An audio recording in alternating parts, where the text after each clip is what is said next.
Mr. President, I'm here to speak about what is currently an unpopular topic in this town. It has become no longer politically correct in certain circles in Washington to speak about climate change or carbon pollution or how carbon pollution is causing our climate to change. This is a peculiar condition of Washington.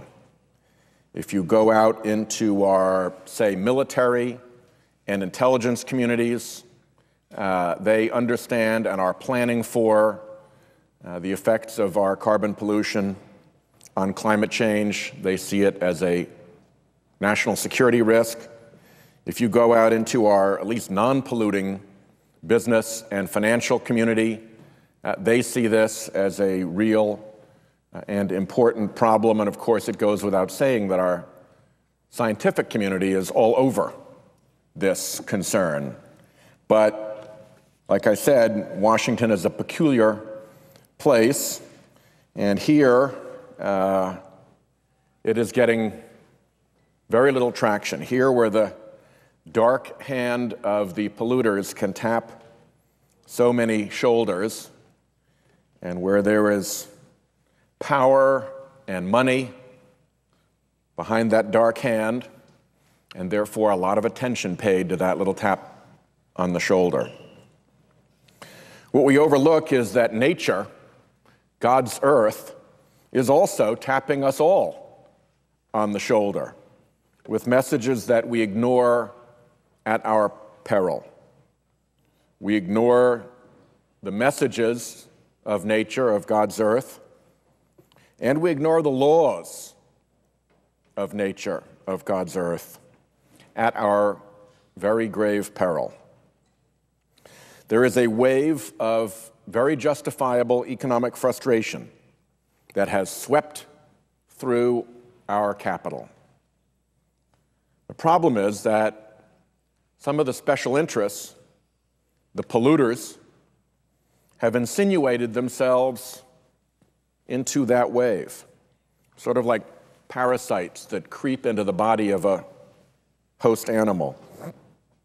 And from there, they are working terrible mischief. They are propagating two big lies. One is that environmental regulations are a burden to the economy, and we need to lift those burdens to spur our economic recovery. The second is the jury is still out on climate changes caused by carbon pollution, so we don't need to worry about it or even take precautions. Both are, frankly, outright false. Environmental regulation is well established to be good for the economy. It may add costs to you if you are a polluter, but polluters usually exaggerate about that. For instance, before the 1990 acid rain rules went into effect, Peabody Coal estimated that compliance would cost $3.9 billion. The Edison Electric Institute chimed in and estimated that compliance would cost $4 to $5 billion. Well, in fact, the Energy Information Administration calculated the program actually cost $836 million, about 1/6 of the Edison Electric Institute estimate. When polluters were required to phase out the chemicals that they were emitting that were literally burning a hole through our Earth's atmosphere, they warned that it would create, and I quote, severe economic and social disruption due to, and I quote again, shutdowns of refrigeration equipment in supermarkets, office buildings, hotels, and hospitals. Well, in fact, the phase-out happened 4 to 6 years faster than predicted. It cost 30% less than predicted. And the American refrigeration industry innovated and created new export markets for its environmentally friendly products. And anyway, The real point here is that we're not just in this chamber to represent the polluters. We're supposed to be here to represent all Americans. And Americans benefit from environmental regulation big time. Over the lifetime of the Clean Air Act, for instance, for every $1 that it cost to add on pollution controls, Americans have received about $30 in health and other benefits. And by the way, installing those pollution controls created jobs because they went to manufacturers to build the controls and to Americans to install them. But setting that aside, a 30-to-1 benefit ratio to keep our air clean, that sounds like a mighty wise investment to me. And that 30-to-1 ratio doesn't even count the intangible benefits, intangible but very real benefits of clean air and clean water, the benefits of the heart and the soul, the benefits to a grandfather of taking his granddaughter to the fishing hole and still finding fish there, or of the city kid being able to go to a beach and have it clean enough to swim there, or the benefit to a mom who is spared the burden of worry of sitting next to her asthmatic baby on the emergency room albuterol inhaler, waiting for his infant lungs to clear. Well, unfortunately, polluters rule in certain circles in Washington, and they emit propaganda as well as pollution, and they've been emitting too much of both lately. Their other big lie is that the jury is still out on whether human-made carbon pollution causes dangerous climate changes and oceanic changes. Virtually all of our most prestigious scientific and academic institutions have stated that climate change is happening and that human activities are the driving cause of this change. Many of us here in Congress received a letter from those institutions in October of 2009. Let me quote from that letter. Observations throughout the world make it clear that climate change is occurring, and rigorous scientific research demonstrates that the greenhouse gases emitted by human activities are the primary driver. These conclusions are based on multiple independent lines of evidence, and contrary assertions are inconsistent with an objective assessment of the vast body of peer-reviewed science. Let me repeat that last quote. Contrary assertions are inconsistent with an objective assessment of the vast body of peer-reviewed science. This letter was signed by the heads of the following organizations: the American Association for the Advancement of Science, the American Chemical Society, the American Geophysical Union, the American Institute of Biological Sciences, the American Meteorological Society, the American Society of Agronomy, the American Society of Plant Biologists, the American Statistical Association, the Association of Ecosystem Research Centers, the Botanical Society of America, the Crop Science Society of America, the Ecological Society of America, the Natural Science Collections Alliance, the Organization of Biological Field Stations, the Society for Industrial and Applied Mathematics, the Society of Systematic Biologists, the Soil Science Society of America, and the University Corporation for Atmospheric Research. These are highly esteemed scientific organizations. They are the real deal. They don't think the jury is still out. They recognize that, in fact, the verdict is in, and it's time to act. More than 97% of the climate scientists most actively publishing accept that the verdict is actually in on carbon pollution causing climate and oceanic changes. 97%. Think of that. Imagine if your child were sick and the doctor said she needed treatment. And out of prudence, you went and got a second opinion. And then you went around and you actually got 99 second opinions. And when you were done, you found that 97 out of 100 expert doctors agreed your child was sick and she needed treatment. Imagine further that of the 3 who disagreed, some took money from the insurance company that would have to pay for your child's treatment. And imagine further that none of those 3 could say that they were sure your child was okay, just that they weren't sure what her illness was or that she needed treatment, that there was some doubt. On those facts, name one decent father or mother who wouldn't start treatment for their child. No decent parent would turn away from the considered judgment of 97% of 100 doctors just because they weren't all absolutely certain. How solid is the science behind this? Rock solid. The fact that carbon dioxide in the atmosphere absorbs heat from the sun was discovered at the time of the Civil War. This is not new stuff. In 1863, the Irish scientist John Tyndall determined that carbon dioxide and water vapor trapped more heat in the atmosphere as their concentrations increased.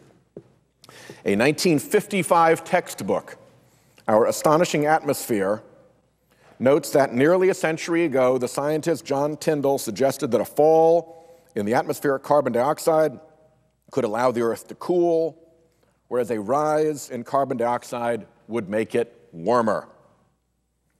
In the early 1900s, a century ago, it became clear that changes in the amount of carbon dioxide in the atmosphere might account for significant increases and decreases in the Earth's annual average temperatures, and that carbon dioxide released from man-made sources, anthropogenic sources, primarily by the burning of coal, would contribute to those atmospheric changes. This is not new stuff. These are well-established scientific principles. Let me look for a moment at the book that I talked about, Our Astonishing Atmosphere, published in 1955, the year I was born, more than half a century ago, for the Science for Everyman series. Let me read. Although the carbon dioxide in the atmosphere remains at a concentration of 0.03% all over the world, the amount in the air has not always been the same. There have been periods in the world's history when the air became charged with more carbon dioxide than it now carries. There have also been periods when the concentration has fallen unusually low.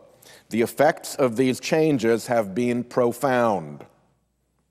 They are believed to have influenced the climate of the Earth by controlling the amount of energy that is lost by the Earth into space. Nearly a century ago, the British scientist John Tyndall suggested that a fall in the atmospheric carbon dioxide could allow the Earth to cool, whereas a rise in carbon dioxide would make it warmer. With the help of its carbon dioxide, the atmosphere acts like a greenhouse that traps the heat of the sun. Radiations reaching the atmosphere as sunshine can penetrate to the surface of the Earth. Here they are absorbed, providing the world with warmth. But the Earth itself is radiating energy outwards in the form of long-wave heat rays. If these could penetrate the air as the sunshine does, they would carry off much of the heat provided by the sun. Carbon dioxide in the air helps to stop the escape of heat radiations. It acts like a blanket to keep the world warm. And the more carbon dioxide the air contains, the more efficiently does it smother the escape of the Earth's heat. Fluctuation in the carbon dioxide of the air has helped to bring about major climate changes experienced by the world in the past. This is 1955. This is Our Astonishing Atmosphere out of the Science for Everyman series. This is not something that was just invented. Let's look at the facts that we actually observe in our changing planet. Over the last 800,000 years, 8,000 centuries, until very recently, the atmosphere has stayed within a bandwidth of between 170 parts per million and 300 parts per million of carbon dioxide.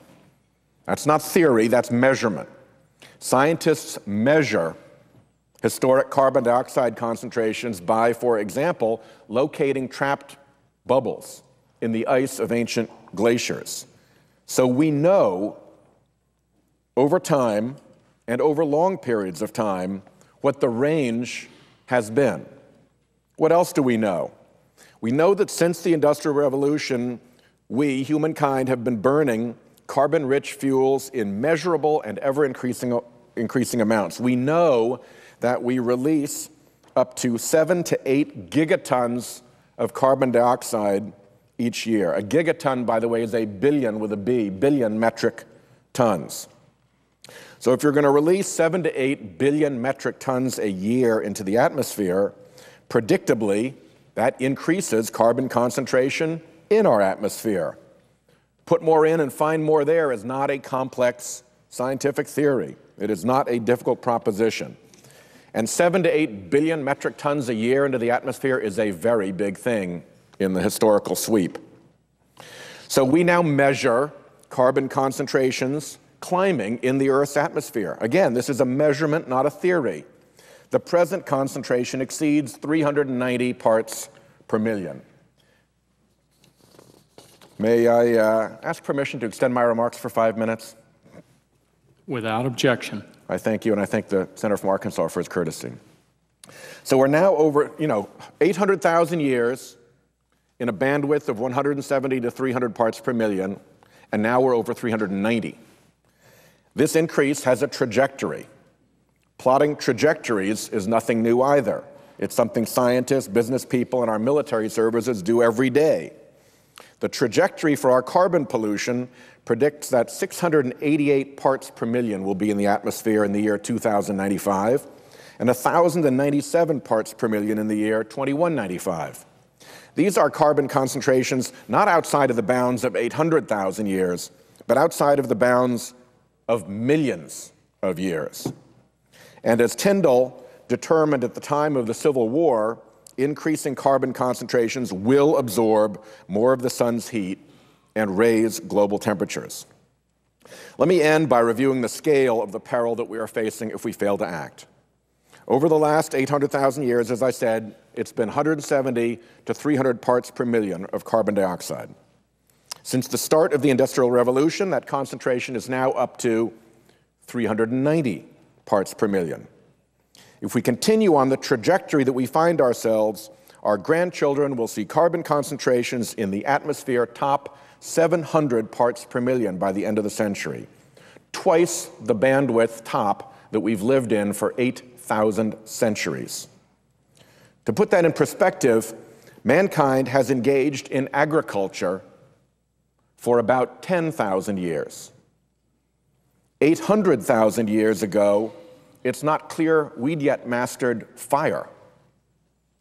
The entire development of human civilization has taken place in that 800,000 years, and within that 170 to 300 parts per million bandwidth. And if you go back millions of years, you're back into geologic time. In April of this year, a group of scientific experts came together at the University of Oxford to discuss the current state of our oceans. The workshop report stated that, and I quote, "Human actions have resulted in warming and acidification of the oceans and are now causing increasing hypoxia." Acidification is obvious. The ocean is becoming more acid. Hypoxia means low oxygen levels. Studies of the Earth's past indicate that these are the 3 symptoms associated with each of the previous 5 mass extinctions on Earth. Mr. President, we experienced 2 mass ocean extinctions 55 and 251 million years ago. The rates of carbon entering the atmosphere in the lead up to these extinctions are estimated to have been 2.2 and 1 to 2 gigatons of carbon per year, respectively, over several thousand years. As the group of Oxford scientists noted, both these estimates are dwarfed in comparison to today's emissions, which, as I said earlier, are 7 to 8 gigatons per year. The workshop participants concluded with this quote: "Unless action is taken now, the consequences of our activities are at a high risk of causing, through the combined effects of climate change, overexploitation, pollution, and habitat loss, the next globally significant extinction event in the ocean." Mr. President, the laws of physics and the laws of chemistry and the laws of science, these are laws of nature. These are laws of God's earth. We can repeal some laws around here, but we can't repeal those. Senators are used to our opinions mattering a lot around here, but these laws are not affected by our opinions. These laws don't care who peddles influence, how many lobbyists you have, or how big your corporate bankroll is. Those considerations, so important in this town, don't matter at all to the laws of nature.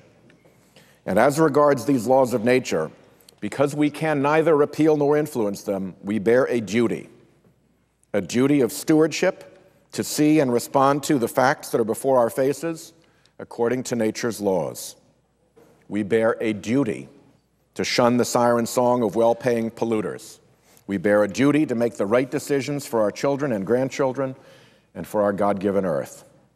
Right now, I must come before this chamber and remind this body that we are failing in that duty.